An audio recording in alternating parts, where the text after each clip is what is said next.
Preparen sus preguntas porque vamos a hablar de todas las dudas que nos surgen en esta sexta ola. Nos acompaña el doctor Ángel Gil, profesor de Medicina Preventiva y Salud Pública. Bienvenido. ¿Cómo estás, Ángel? Muy bien, gracias. Un placer tenerte en el programa para poder responder a tantas dudas que nos surgen, que queremos que cojan el teléfono o manden una pregunta a través del WhatsApp y resuelvan pues tantas dudas que están surgiendo. Yo no sé si surgen ahora más dudas que antes o estamos más perdidos que cuando empezamos. A veces me da la sensación de que sí. Bueno, hay más inquietud, ¿no?, por saber si realmente nos estamos acercando al final de la situación pandémica, ¿no? Y eso es una necesidad de que la gente quiere recuperar realmente su normalidad o quiere volver a salir de casa, volver a una actividad del día a día. Y bueno, yo creo que son 2 años muy largos, ¿eh? 2 años muy largos, se nos están haciendo largos a todos, pero lo cierto es que estamos en esta sexta ola con una variante que es Omicron, que es mucho más contagiosa que las variantes anteriores, pero en una mejor situación que estábamos, por ejemplo, hace un año, Ángel. Hombre, lo que sí se ha visto es que es una variante que es muy contagiosa. De hecho, está presente en este momento en España, decíais en el informe de OMS, en un 60%, en España casi un 62% de las cepas que circulan ahora son de Omicron, pero afortunadamente es mucho más leve, ¿no? Y eso hace que la sintomatología que tiene sea menor y reduce el número de ingresos y el número de muertes, ¿no? Esos son 2 datos, yo creo, muy importantes. Tenemos menos ingresos, hay ingresos, porque evidentemente si tienes mucha gente afectada, si tenemos una incidencia muy alta, el porcentaje, pues tiene que haber ingresos y tiene que haber gente en UCI y habrá muertes. Pero un dato muy relevante es la tasa de letalidad, que en este momento está en el 1.2. Hace nada era un 13, como quien dice. Entonces, hombre, hemos ido bajando progresivamente en la evolución de la pandemia, y 1.2 es una situación que es buena. Es mala porque se muere gente, por supuesto, pero que nos indica que de alguna manera la situación está controlada, ¿no? Pero de ahí a que digamos que Omicron es el final de la pandemia. No, porque hay que tener en cuenta que en España hemos hecho muy bien los deberes, ¿no? En todas las comunidades autónomas las coberturas de vacunación son fantásticas, hemos vacunado a un gran sector de la población, pero hay países cercanos a nosotros, recientemente pues se veía, ¿no?, el tema de Serbia, de Rumanía, donde en Rumanía apenas llegan a un 40% de vacunación. Y eso permite, en el momento que las coberturas sean bajas, permite que puedan aparecer nuevas variantes. Es cierto que los virus de forma convencional con el tiempo se van atenuando y cada vez son más leves, pero puede parecer una variante totalmente nueva, totalmente distinta y descolocarnos absolutamente, ¿no? Y como epidemiólogo que eres, están pronunciando además muchos grupos, desde médicos de familia, la OMS, la diferencia que hay entre considerar a Omicron, a esta nueva variante, a esta situación que estamos viviendo como sexta ola, como una gripe, o seguimos en esta situación vírica que estamos atravesando durante 2 años. Hombre, ¿Lo consideramos como una gripe y ya está, o no es así? El comportamiento de la variante Omicron sí que es muy similar al que podemos tener de una gripe, pero es que el SARS-CoV-2, el virus que produce esto, no es igual que el virus influenza, que el virus de la gripe. De una variante puede tener ese comportamiento, pero como he dicho, puede aparecernos una variante nueva y descolocarnos absolutamente. Y además, el SARS-CoV-2, en un periodo de 2 años, han aparecido un gran número de variantes, ¿no? Alfa, delta, etcétera, etcétera, ¿no? Entonces pueden aparecer otras muchas variantes. Esa variabilidad antigénica no lo tiene la gripe de una forma tan rápida, ¿no? Es verdad que eso suele pasar cuando aparece una pandemia y suele durar más o menos 3 años, 3 años y medio, ¿no? Todavía estamos ahí. Yo creo que durante un año más, lamentablemente durante un año más, tenemos que tener una vigilancia muy activa de este SARS-CoV-2 y seguimos en pandemia. Seguimos en pandemia. Además, hoy leía yo un titular que decía que los muertos que está ocasionando este virus nada tiene que ver con los que ocasiona la gripe. Estamos hablando de 240 y tantos muertos al día, y cuando una gripe a lo mejor provoca unos 6.000 y pico muertos al año. Entonces yo creo que ahí estamos viendo la diferencia. También decía el otro día un experto, leía un artículo sobre él y decía que, claro, igual que una gripe cuesta que a lo mejor genere una neumonía o que finalmente debute neumonía en cualquier paciente, no pasa lo mismo, por ejemplo, con este virus. Es más posible que debute neumonía, aunque con Omicron hemos visto menos casos porque afectaba más a la zona de los bronquios. En el caso de gripe, habitualmente, en gripe lo que suele pasar es que cuando la persona es más mayor, es más vulnerable, de pronto suele tener una sobreinfección bacteriana que le lleva a la neumonía, habitualmente por estreptococo neumonía, ¿no? Sin embargo, el SARS-CoV-2, él por sí mismo ya provoca la neumonía. Ya provoca la neumonía. Yo creo que es una diferencia muy importante. Y aparte hay un dato muy relevante, y es que el SARS-CoV-2, además de una neumonía, produce una alteración sistémica muy grande. Hemos hablado siempre de la neumonía, pero produce daños vasculares muy importantes y daños neurológicos también muy importantes, ¿no? No es igual, no se comporta igual. Son las secuelas de ese COVID persistente que también dicen que incluso podrían verse agravadas si te vuelves a contagiar con Omicron. ¿Eso está pasando? Todavía no hay certeza respecto a ello, ¿no? Pero en cualquier caso... hay reinfecciones que, por ejemplo, no se estaban viendo antes. Sí, eso es, hay reinfecciones y se puede uno volver a reinfectar, eso es así. Y luego también hay que tener muy presente que las secuelas que va a dejar la COVID-19 son muy importantes, ¿no? Y tenemos que abrir esa vía de tratamiento y de control a todas las personas que se han quedado con ese COVID persistente, ¿no? Hablando de esas secuelas, creo que también es un titular importante que tenemos que dejar sobre la mesa para todos esos padres que todavía dudan en poner la vacuna a sus hijos, porque quizás pensamos que los niños no se ponen tan malitos, aunque hay que ver las cifras de Estados Unidos, y sin embargo, a lo mejor ese COVID que cogen ahora no tiene muchas consecuencias, pero sí unas secuelas en el futuro. Por eso es tan importante vacunarlos. Claro que sí, ¿no? Hay que pensar... a mí me gusta decir, porque es verdad que al inicio hablábamos de SARS-CoV-2 como una neumonía bilateral, intersticial muy grave, ¿no? Pero al final lo que estamos viendo es que es una enfermedad, como he dicho, que va mucho más allá, que se parece más a un síndrome, ¿no? Un síndrome es cuando tenemos un conjunto de enfermedades, un microorganismo que produce varias enfermedades, ¿no? Ya digo, vasculares, respiratorias, neurológicas. Entonces, bueno, yo creo que estamos hablando de algo más, ¿no? De algo más tremendamente importante. Y por eso la vacunación es también muy importante, ¿no? Porque a lo mejor los síntomas respiratorios son leves, pero el virus queda ahí acantonado y en un momento dado le puede producir a ese niño o a ese adulto otra serie de trastornos o de lesiones muy, muy importantes. Y lo que es una realidad es que hay muchos más pacientes en UCIs que no se han vacunado, aunque también haya personas que estén vacunadas con alguna patología que no estén que se hayan vacunado. O sea, es una realidad que está presente en las UCIs de este país. Claro, lo que también a lo largo del tiempo que llevamos ya vacunando, que es 13 meses de vacunación, podríamos decir, lo que estamos viendo es que en las personas vacunadas, las variantes que han ido apareciendo, realmente su efecto ha sido menor, ¿no? Y por algo yo creo tremendamente importante, y es porque las vacunas, además de que generen anticuerpos, que es esa respuesta que llamamos humoral que se produce al principio de la infección, también están dejando una respuesta de inmunidad celular. ¿Qué quiere decir eso? Que nos están dejando inmunidad de memoria. Son linfocitos T, las células T que tanto la oímos hablar de ellos. Producen inmunidad de memoria y nuestro organismo tiene esa memoria y hace que respondan ante las memorias son los soldaditos de batalla que se quedan ahí en la retaguardia y cuando hay un virus salen a luchar. Por eso es tan importante que tengamos ese sistema inmune activo, que también te voy a preguntar ahora, Ángel, por si seguiremos vacunándonos más veces después de una tercera y cuarta dosis, cómo podría afectar esto al sistema inmunológico. Pero antes vamos a responder a Lourdes. Lourdes nos llama desde Sonseca. Ella ha pasado el COVID estas Navidades. Le toca la tercera dosis ya y no sabe si se la tiene que poner ya o se espera un poquito más. Y acaba de pasar ahora... Sí, estas Navidades. Estas Navidades. Yo le diría que en el fondo cuando uno pasa la infección, dicho así de forma un poco coloquial, es como una dosis más de vacuna, podríamos decir. Es. Entonces lo ideal sería que se esperase a 6 meses, desde que tuvo la infección, que esperase 6 meses para ponerse esa tercera dosis. O sea, que mejor que esperase un poquito más. Sí, no pasa nada si se la pone antes, ¿no? Pero es verdad que la respuesta inmunológica que va a tener ante la vacuna va a ser más exagerada, por decir de alguna forma. Es decir, que a lo mejor se encuentra peor. Se va a encontrar peor y dice, uy, me he puesto la vacuna y me encuentro mucho peor, ¿qué está pasando aquí, no?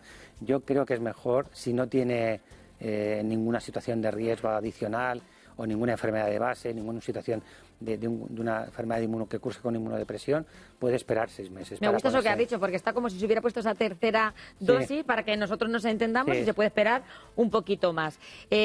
Cuando hablamos ya de tercera dosis, que sí que se ha demostrado que esta tercera dosis está ayudando muchísimo para todos los pacientes que tienen algún tipo de patología, lo estamos viendo en las residencias y lo estamos moviendo cada día en nuestros hospitales. Cuando ya nos planteamos, ¿habrá una cuarta dosis? También nos tenemos que preguntar qué va a pasar si sobrecargamos nuestro sistema inmunológico, Ángel.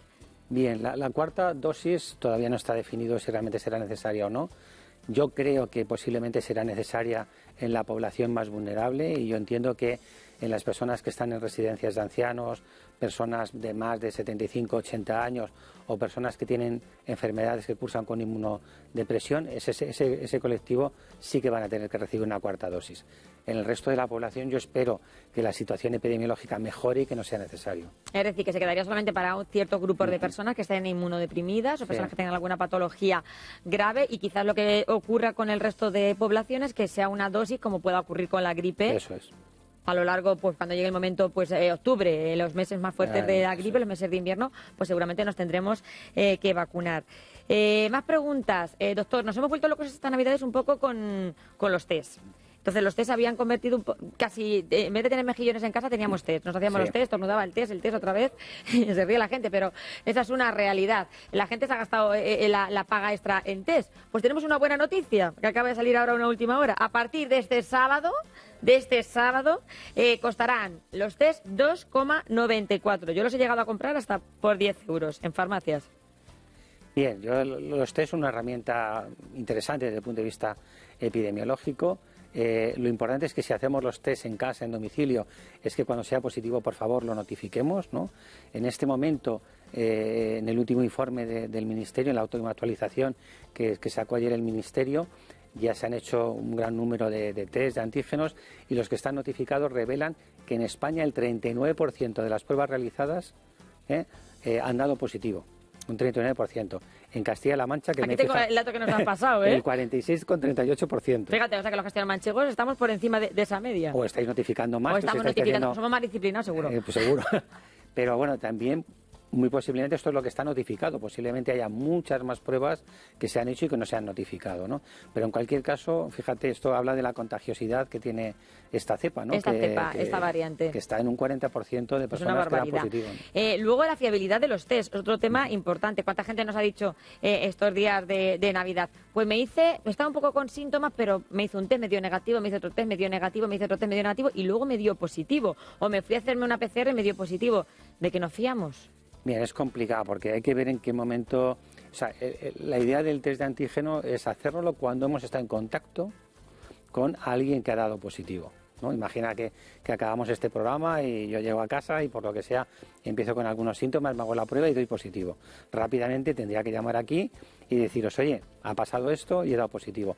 Y vosotros os tendríais que hacer un test, pero es ante un contagio, no alegremente, como tú decías, como el que se come un mejillón. Pero acá ha sido así, nos hacíamos estornudo, un test, a mí otro en el test. entorno familiar me lo dijeron en un momento dado, para la cena de Nochebuena, y nos hacemos test de antígeno, digo, pues no porque no, ¿para qué? ¿No? O sea, lo suyo es que si alguien evidentemente está en contacto con un positivo, pues que no venga a la cena. Pues me alegro de que lo digas, porque es que eso ha generado muchísimos conflictos familiares. Tú como profesional, epidemiólogo, médico, que nos digas eso, porque la gente decía, no, es que mi cuñado no se quiere hacer el test y yo me quiero hacer el test, y eso generaba el conflicto de la familia, que nos tenemos que seguir juntando fines de semana, pues si tienen síntomas, evidentemente, pues no nos tenemos que juntar. Eso es. Eso así. Nos pregunta otra espectadora, ella lleva con COVID desde el 5 de enero, está tomando antibiótico y dice que todavía se encuentra pachucha. ¿Es normal?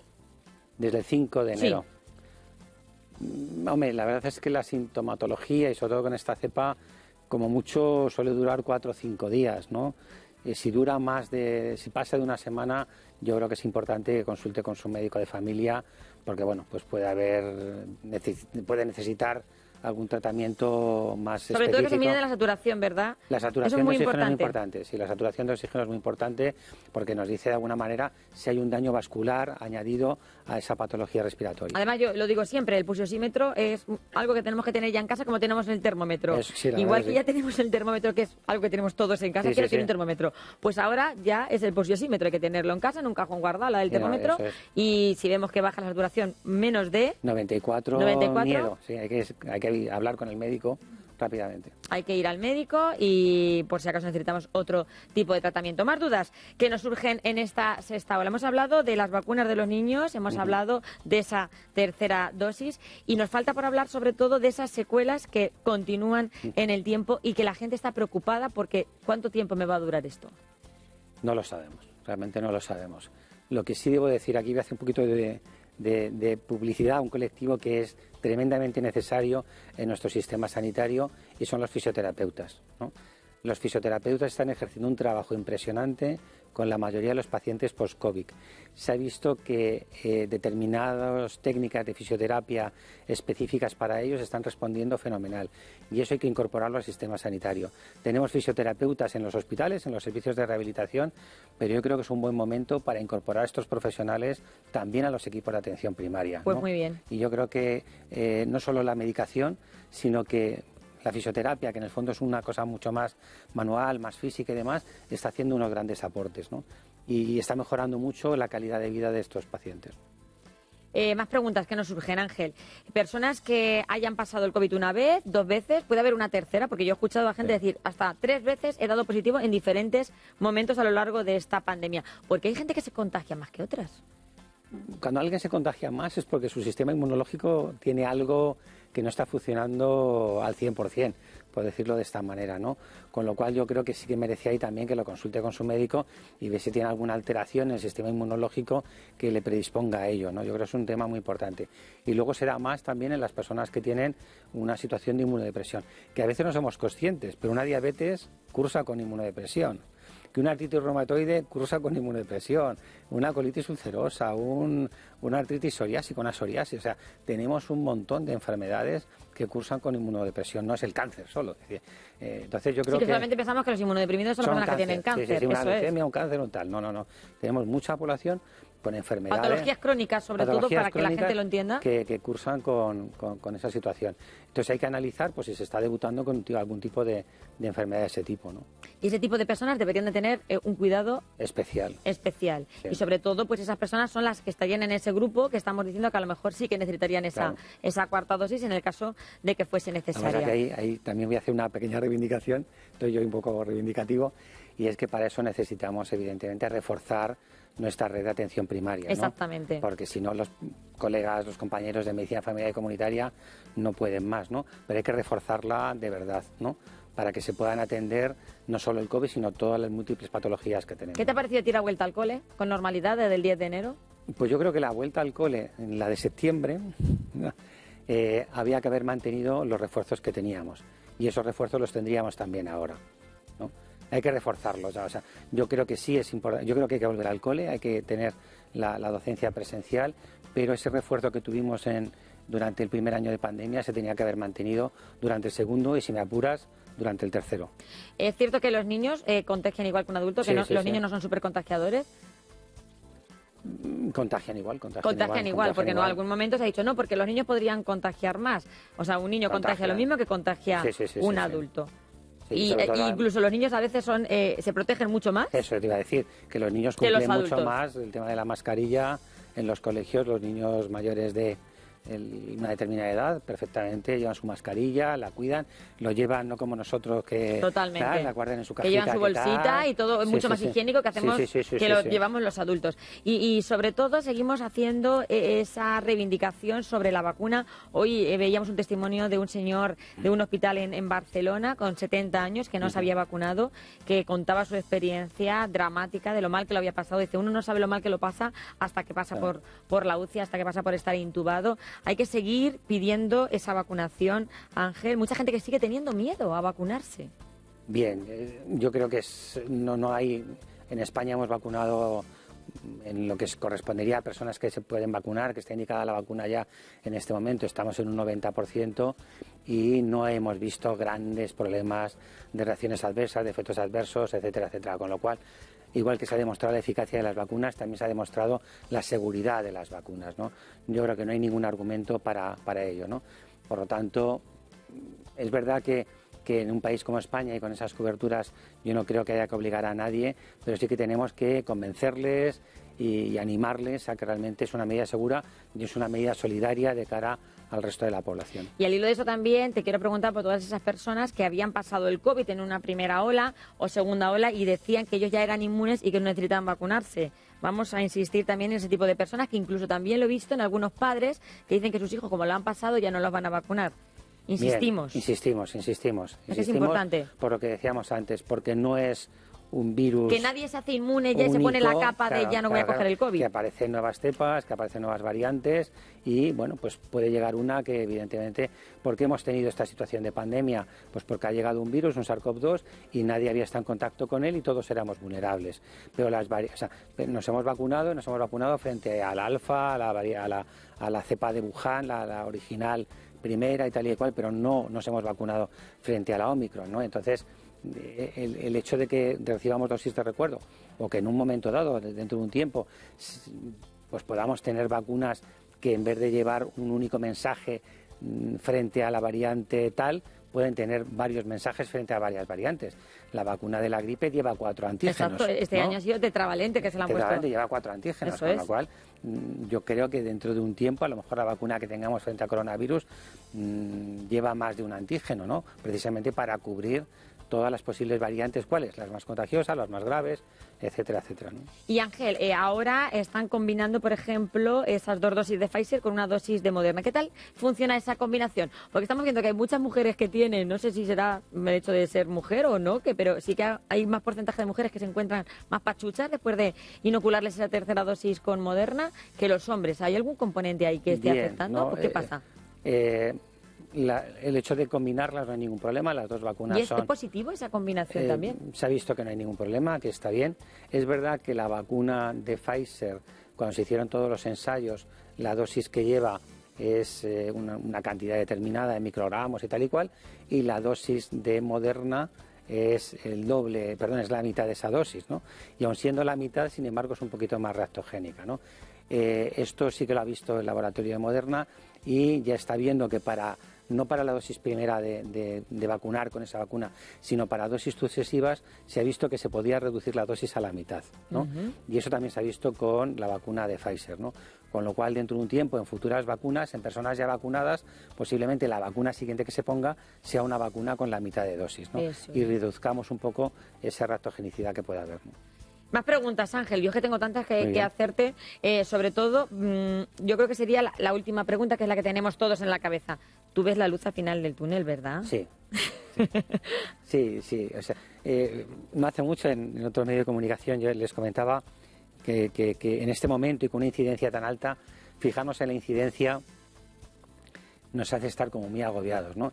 Y si uno se fija en los informes que publica el Ministerio o las comunidades autónomas, hay otros datos. Este dato a mí me ha gustado. Sí, hay otros datos que son interesantes. Yo creo que eso es importante. Hay otro dato que publica el Ministerio siempre y es los ingresos que tenemos en las últimas 24 horas y las altas que damos en las últimas 24 horas. Ayer ¿Hay más altas que ingresos? Todavía no. Todavía no, bueno. En Castilla-La Mancha sí. Bueno, aquí en Castilla-La Mancha, nos interesa. Ayer tuvimos 2.400 y pico ingresos y 2.100 y pico altas. Bueno, estamos ya al límite, ahí muy cerquita. En el momento que eso se invierta, la cosa va bien. Entonces es cuando estaremos diciendo que estamos ya bajando. En Castilla-La Mancha habéis tenido ayer 88 ingresos y 100 altas. Pues mira qué bien. Eso ya es un dato muy Qué buen dato. Muy pues con ese dato yo creo que es una buena forma de despedir esta entrevista. 88 ingresos, 100 altas. Así que vamos por ese camino positivo, pero por supuesto siempre con todas las medidas. Ángel Gil, epidemiólogo, profesor de Medicina Preventiva y Salud Pública. Un placer, como siempre, estar contigo en el programa. Ya lo sabes. Gracias. Continuamos en Estando Contigo, que viene ahora la Crónica Social.